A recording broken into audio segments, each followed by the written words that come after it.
शेतकरी मित्रांनो, आपण शिवकल्याण बहुउद्देशीय सेवा संस्थेच्या माध्यमातून शेतकऱ्यामध्ये जनजागृती कार्यक्रम आपल्या कर्जदार गांडूळ खत प्रकल्पाच्या माध्यमातून करत आहोत। तर त्याचाच एक भाग म्हणून आज हे बघू शकता, चिंचगव्हाण येथील रंगराव भुतनर मामा यांनी अशा प्रकारे हा बेड उभारलेला आहे आणि ही अशा प्रकारे कमी खर्चात या बेडला ही सिस्टीम केलेली आहे। कुठलाही शेड मोठं नाही, कुठलेही भव्य नाही। तर हे बघू शकता आणि यांना आपण हे गांडूळ दिलेले आहेत।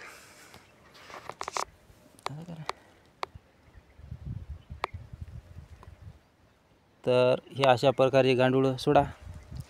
गांडूळ आता या बेडमध्ये सोडून याचं पूर्णतः गांडूळ खत तयार करण्याचा त्यांनी संकल्प केलेला आहे। ते पूर्वीपासूनच सेंद्रिय शेती करतात, पण गांडूळ खत बेड याच्यासाठी घेतला की याच्यामधून निघणारं वर्मी वॉश फवारण्यासाठी आणि गांडूळ खताची जी क्वालिटी असते एकदम बारीक, ती शेतीसाठी लवकर उपयोगी होण्यासाठी आणि ही अशी प्रकारे टाकी केली। याच्यामध्ये ते जीवामृत या बेडवर टाकून या गांडूळ खताची परिपक्वता आणखीन वाढवणार आहेत। तर नक्कीच शेतकऱ्यांनी आपल्या शेतीवरील कमी खर्च करण्यासाठी अशा प्रकारे गांडूळ खत तयार करून शेतीवरील खर्च कमी करण्याचा नक्कीच प्रयत्न करावा, हीच अपेक्षा।